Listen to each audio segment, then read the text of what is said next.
नमस्कार, बहुत स्वागत है आपका। खास खबर देख रहे हैं आप, मैं हूं आपके साथ ऋतु ज्ञानवानी। सबसे पहले बात बैतूल की। नमन ओझा के पिता को जमानत मिल गई है। क्रिकेटर नमन ओझा के पिता विनय ओझा को जमानत मिली है। 1.25 करोड़ के गबन मामले में कोर्ट ने आज ही जेल भेज दिया था।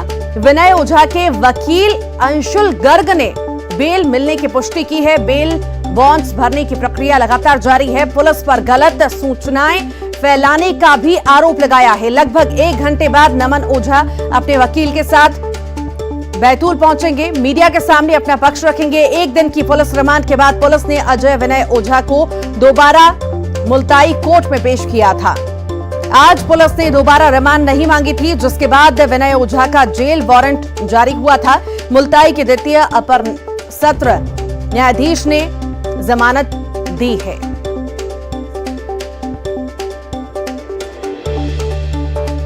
नमन ओझा के पिता को जमानत मिल चुकी है। क्रिकेटर नमन ओझा के पिता को जमानत मिल चुकी है। इस वक्त की बड़ी खबर आपको बता रहे हैं। क्रिकेटर नमन ओझा के पिता विनय ओझा को जमानत मिल गई है।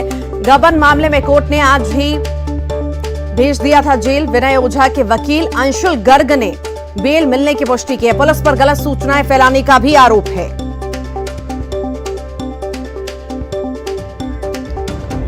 और इसी पर अधिक जानकारी के लिए ऋषु नायडू हमारे साथ जुड़ गए हैं। ऋषु, ये पूरा मामला क्या, विस्तार से बताइए और अभी क्या अपडेट इस मामले में? देखिए, सबसे पहले तो इस मामले में अपडेट ये है कि जो क्रिकेटर नमन ओझा हैं, उनके फादर विनय ओझा, जो कि 1.25 करोड़ के गबन मामले में गिरफ्तार किया था, जिन्हें मुल्ताई थाना पुलिस ने, उन्हें मुल्ताई के द्वितीय अपर सत्र न्यायालय से जमानत मिल चुकी है।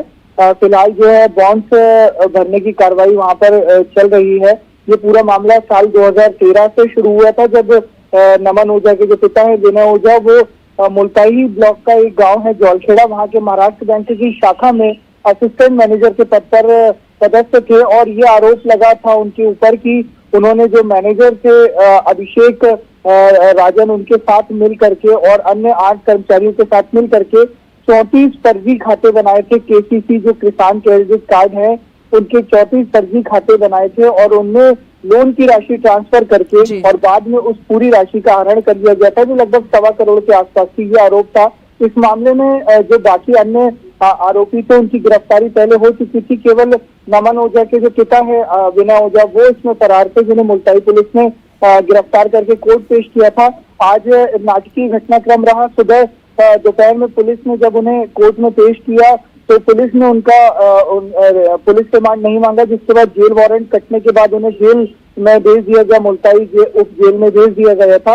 इसके बाद बेल की याचिका पर बहस हुई और अभी कुछ देर पहले ही उन्हें जमानत मिली है। और कुछ ही देर बाद जब बेल एप्लीकेशन लेकर के कोर्ट जेल जाएंगे तो उन्हें वहां से रिलीज किया जाएगा। जी, चलिए, बहुत शुक्रिया ऋषु जानकारी को साझा करने के लिए।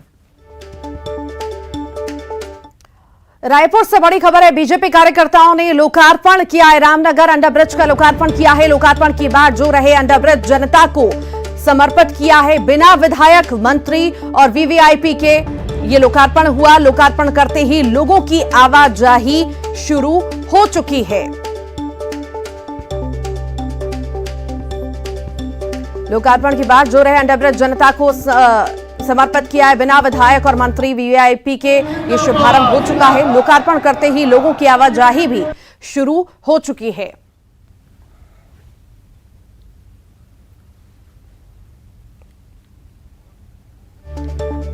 रायपुर से बड़ी खबर है। बीजेपी कार्यकर्ताओं ने लोकार्पण किया है। ये तस्वीरें आपको दिखा रहे हैं। रामनगर अंडरब्रिज की तस्वीरें हैं, जहां पर लोकार्पण किया गया है। लोकार्पण की बात जो रहे, अंडरब्रिज जनता को समर्पित किया है। बिना विधायक, मंत्री और वीवीआईपी के ये शुभारंभ हुआ है। और शुभारंभ होते से ही, लोकार्पण होते से ही लोगों की आवाजाही भी शुरू हो चुकी है।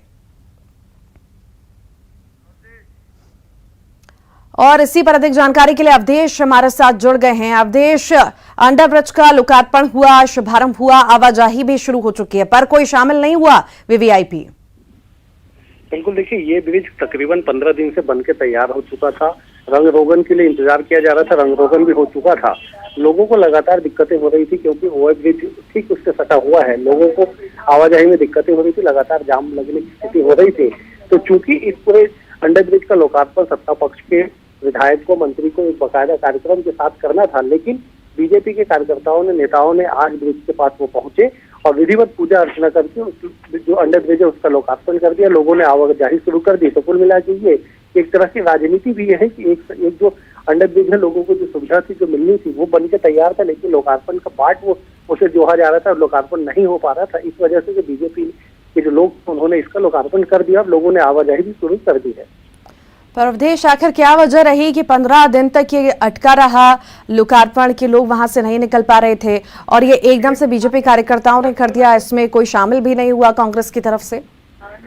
बिल्कुल देखिए, जिम्मेदारों से बातचीत की गई, अधिकारियों से बातचीत की गई। उनका यही कहना था कि विधायकों की तरफ से, मंत्रियों की तरफ से तारीख तय नहीं की जा रही थी कि कब इसका लोकार्पण करना है, क्योंकि लगातार जो स्थानीय विधायक है वो चाह रहे थे कि मुख्यमंत्री के हाथों इसका लोकार्पण हो, क्योंकि एक बड़ी सौगात है। लगभग 1.5 लाख लोग रोज वहां से गुजरते हैं, तो उनके लिए एक बड़ी सौगात थी। तो मुख्यमंत्री के हाथों इसका लोकार्पण करने की तैयारी थी, लेकिन मुख्यमंत्री की लगातार व्यस्तता के कारण समय नहीं मिल पा रहा था और स्थानीय विधायक भी इसे लेके आजकल तारीख तय करने के लिए आजकल की बात कह रहे थे। इस वजह से बीजेपी के लोगों ने इसे ही आज अपने हाथों से लोकार्पित कर दिया। ठीक, हमारे साथ कांग्रेस से घनश्याम जी जुड़ गए हैं। घनश्याम जी, बहुत स्वागत है आपका।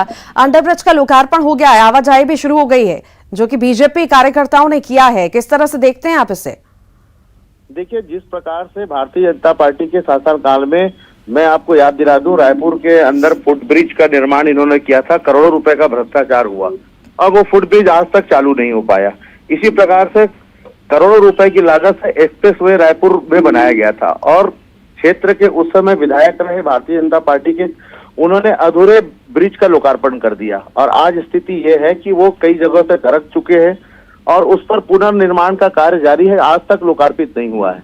भारतीय जनता पार्टी 15 साल के शासन में जिस प्रकार से उन्होंने भ्रष्टाचार और कमीशनखोरी को बढ़ावा दिया, ये उनके समय के ठेकेदारों से किए हुए काम है और इन काम को वो पैसा इसलिए देते हैं, अधूरे कामों को, कि उन्हें उनका मोटा कमीशन मिला हुआ है। और मैं समझता हूँ कि कोई भी चुनी हुई सरकार, क्षेत्र के जनप्रतिनिधि अगर किसी भी विकास के कार्य में घनश्याम जी, आपकी बातों के मायने ये निकाले जाए कि आप एलिगेशन लगा रहे हैं कि एक तो कमीशन के चलते और गुणवत्ताहीन काम होता है, उस वजह से शायद ये स्थितियां बनती हैं। नहीं, सबसे बड़ी बात ये समझना चाहिए कि भारतीय संविधान में एक नियमावली है कि जिसके आधार पर ही काम होते हैं। कोई भी विकास कार्य क्षेत्र में होते हैं तो संबंधित क्षेत्र का विधायक, उधर के सांसद, संबंधित मंत्री, जिसका एक प्रोटोकॉल होता है और उस नियम के आधार पर लोकार्पण किया। लेकिन भारतीय जनता पार्टी इतनी उतावली हो चुकी है, इनको लगता है कि पता नहीं क्या वो कर डालें, तो मुद्दाविहीन पार्टी इस प्रकार के जो ओछी हरकतें कर रही है उसको क्षेत्र की जनता देख रही है, जिसका जवाब भी उन्हें आने समय में देना होगा।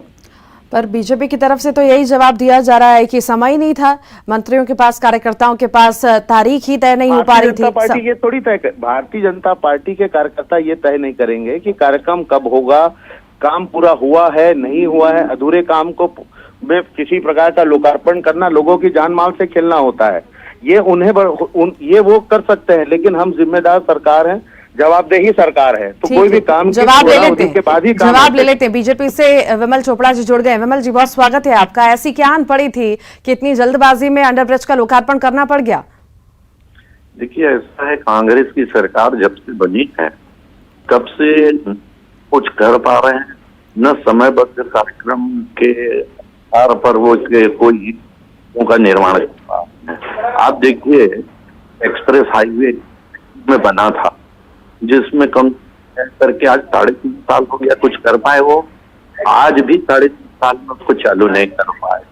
आप जो स्काई वे है जिसको उन्होंने बंद कराया, आज तक उसका फैसला नहीं कर पाए, किसको बनाएंगे? कांग्रेस के लोग न कुछ चीज बना पा रहे, न कुछ चीज उद्घाटन कर पा रहे, जनता को सुविधा मिले। रामनगर का अंडरब्रिज जो है एक महत्वपूर्ण योजना है जिससे लाखों लोगों को फायदा मिल रहा है, लेकिन कांग्रेस सरकार जो है कछुआ चाल नहीं चल पा रही है। वो लगातार में आ रहा है, सिर्फ इन लोगों का एक ही काम है, पैसा भरा जाए, जेल में कहाँ से मिले, शराब बेचो, आप रेत बेचो, आप माफियागिरी करो, जनहित को कोई मतलब नहीं है। क्या अंडरब्रिज बना है नहीं पता, की जिम्मेदारी चालू करना। एक्सप्रेस हाईवे बना, क्यों नहीं चालू करा है? 3.5 साल में आज तक छोटा सा जो है जो सुधार का वो नहीं कर पा रहे हैं। स्काईवाक इसका निर्णय चाहिए, लेकिन ये सरकार जो है अकर्मण्य सरकार है, कुछ करना नहीं चाहती है, सिर्फ जेब भरना चाहती है, जनहित को कोई मतलब। विमल जी बहुत शुक्रिया, घनश्याम जी आपका बहुत बहुत शुक्रिया हमारे साथ जुड़ने के लिए। और इसी बीच बड़ी खबर है, बलरामपुर से विधायक बृहस्पत सिंह ने साधा है निशाना। पूर्व सांसद रामविचार नेताम पर निशाना साधा है। रामविचार नेताम के दिमाग में गोबर भरा है, ये बड़ा बयान बृहस्पत सिंह द्वारा दिया गया है। संगठन में कद्दावर नेता होने के बाद भी कोई सुधार नहीं हुआ है। ईश्वर से प्रार्थना करता हूं कि इनको सद्बुद्धि दे ताकि जनता के लिए अच्छा कार्य कर सकें। पूर्व सांसद रामविचार नेताम ने 2 दिन पहले छत्तीसगढ़ के 2 नेताओं का जिक्र करते हुए देबर और गोबर की बात कही थी, जिस पर आज विधायक बृहस्पत सिंह ने पलटवार किया है।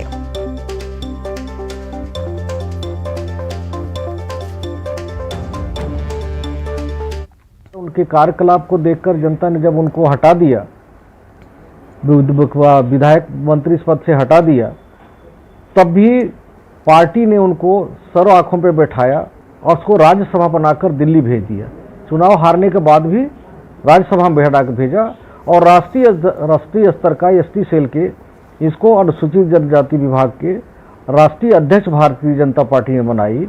और इतने बड़े ओहदे में रहने के बाद भी, सारे चीज करने के बाद भी इनमें कोई सुधार नहीं आया। इसलिए भारतीय जनता पार्टी ने अपने संगठन के सारे पदों से उनको हटा दिया है और राज्यसभा से भी अब हट गए।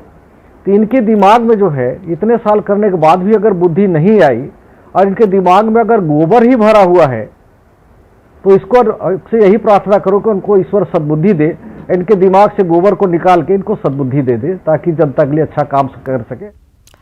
और आइए अब आपको सुनाते हैं कि 2 दिन पहले पूर्व सांसद रामविचार नेताम ने क्या कुछ कहा था, सुनिए।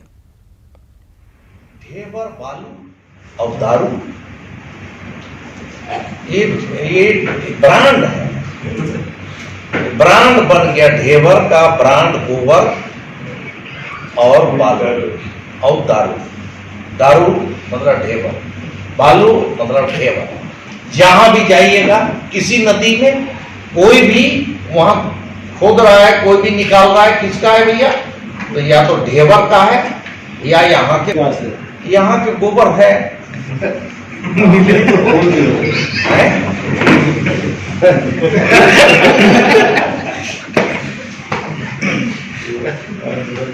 तो ये दोनों का ही, दारू का और बालू। बालोद से बड़ी खबर है, 1 मई को आदिवासियों पर पथराव का ये पूरा मामला है। तुए गोंदी मामले में लगातार कार्रवाई जारी है और मामले में पुलिस ने 7 और लोगों को गिरफ्तार किया। मामले में अब तक 15 लोगों की गिरफ्तारी हो चुकी है। 1 मई को आदिवासियों पर पथराव का ये पूरा मामला आपको बता रहे हैं और तुए गोंदी मामले में लगातार कार्रवाई हो रही है। मामले में पुलिस ने 7 और लोगों को गिरफ्तार कर लिया है। मामले में अब तक 15 लोगों की गिरफ्तारी हो चुकी है। ग्वालियर से बड़ी खबर है, चुनाव को लेकर बड़ा एक्शन लिया गया है। कलेक्टर ने 8 अपराधियों को जिला बदर किया है। 6 अपराधी 6 महीने और 2 अपराधी 3 महीने के लिए जिला बदर हुए हैं। एमपी राज्य सुरक्षा अधिनियम के तहत ये कार्रवाई हुई है। मुरार के एक अपराधी से 50,000 रुपए का बॉन्ड भरवाया गया। कलेक्टर कौशलेंद्र विक्रम सिंह ने यह कार्रवाई की है।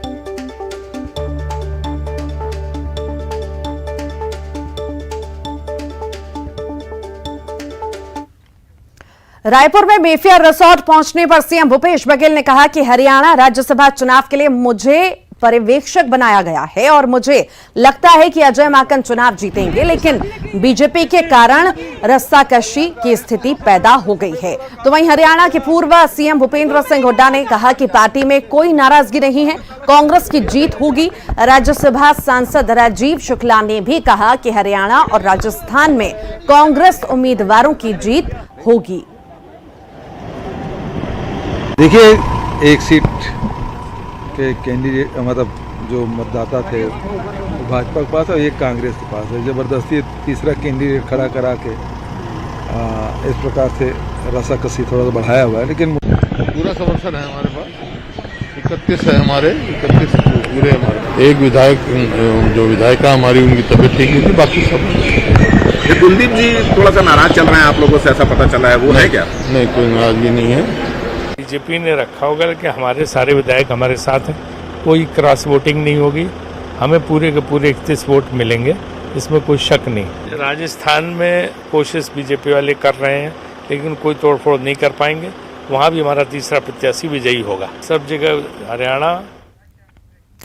और इसी के साथ ही खास खबर के इस बुलेटिन में इतना ही। खबरों का सिलसिला लगातार जारी है।